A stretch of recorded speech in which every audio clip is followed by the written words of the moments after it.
everyone, thank you for watching this video.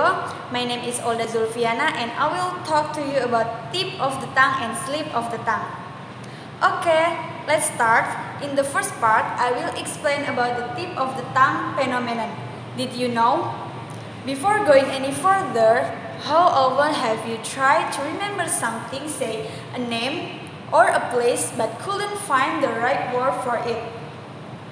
This is nothing but the commonly experienced tip of the tongue phenomenon. The tip of the tongue phenomenon is the term almost visible that apply describe the feeling where one can almost but not acquire retrieve the proper memory. Let's discuss more. The tip of the tongue phenomenon known as thought.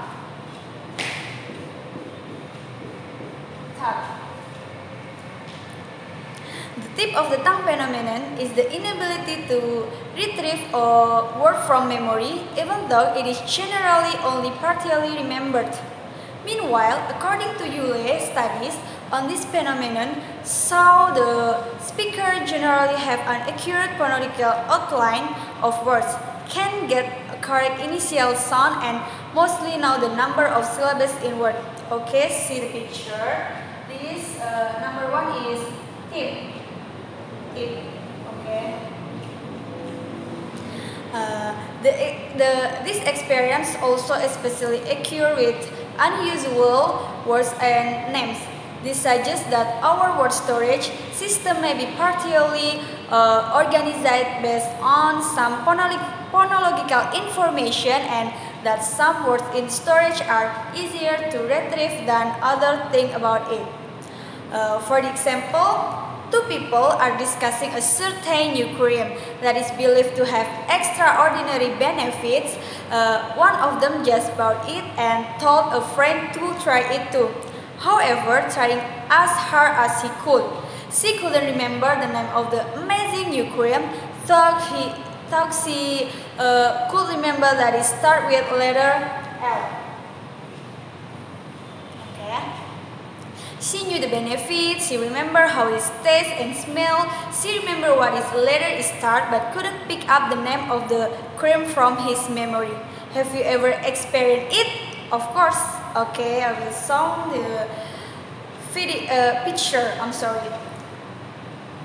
Another example, the speaker produces secant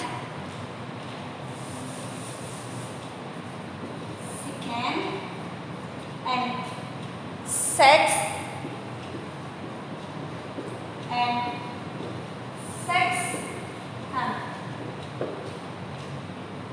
Okay, when asked the name of certain type of navigation instrument, sextant.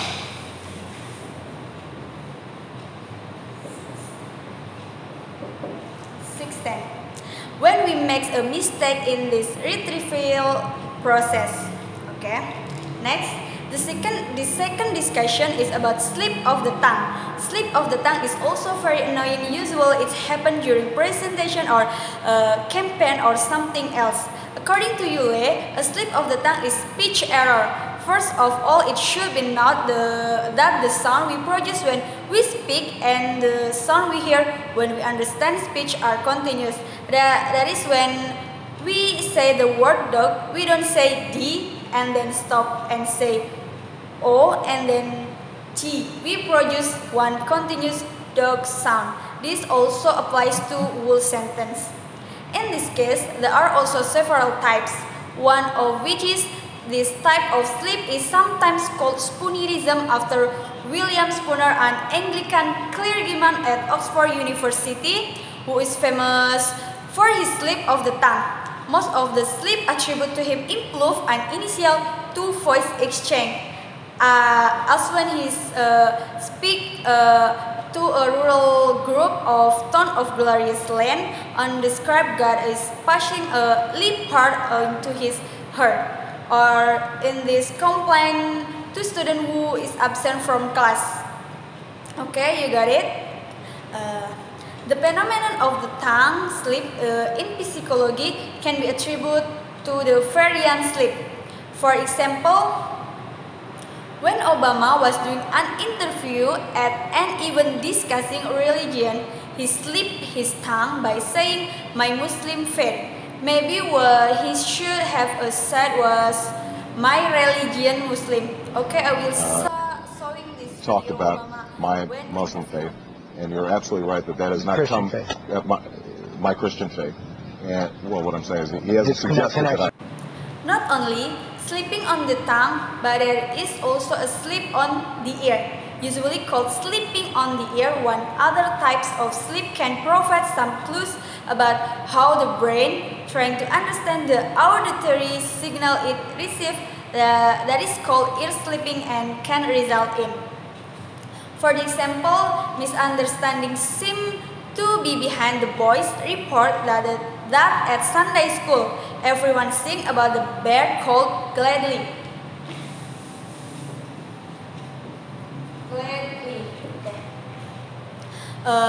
Gladly, who courses over the source of this slip thrown out the bear, the line of religion song entitled Gladly the Cross-Eyed Bear. Okay, I will showing the video. And the name I chose to call him was Gladly the Cross-Eyed Bear. This is a classic song that is hilarious if you listen to it first glance. The word A. Okay. Sound like I and Gladly sound like happy. Maybe. A few examples, these funny jokes might give us a clues about the normal working of the human brain when it comes to heading language. However, some problem with language and brain, 1,000 language production and comparison are the result of much more serious impairments in brain function. Okay. The discussion about tip of the tongue and slip of the tongue is finished. I hope what I say can be understood. Enjoy watching and see you in the next video. Bye bye.